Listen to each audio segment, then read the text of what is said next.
But if people just want to write better, a really good place to start is with reading. Reading good writers.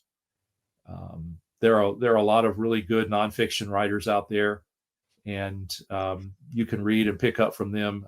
Malcolm Gladwell is one of my favorites. I like his subject matter, but just the way he writes, reading Malcolm Gladwell to me is like watching Michael Jordan play basketball. It looks so completely effortless, but it's not. A lot of work and effort and training went into it.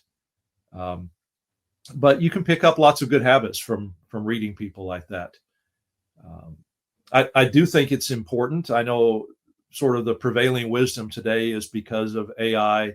You got Chat GPT. You don't have to be able to write well anymore. But my experience is that Chat GPT really doesn't write all that well. You can generally tell it's a robot. And I think there are places, for that. I have a son who's an investment banker, and you would think if you're an investment banker, you spend all your time working with numbers. He spends almost all of his time writing reports. Mm-hmm. And many of them are very formulaic. And so, he can use Chat GPT to help generate those. But a big reason for that is that he's also a good writer, and he knows how to give prompts, and then he can go back through and turn it into something that's actually readable prose. So I think there's still a place for people who can write well.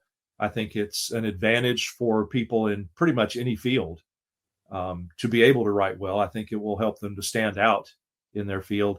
And, just like I talk about the relationship between thinking and writing, it's true that in order to write well, you have to think well, but there's also something about writing that helps you to think.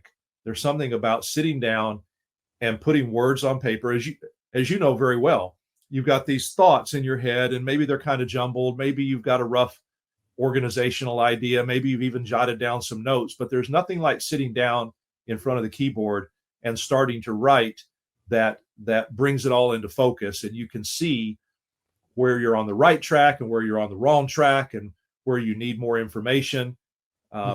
So writing itself is a form of thinking.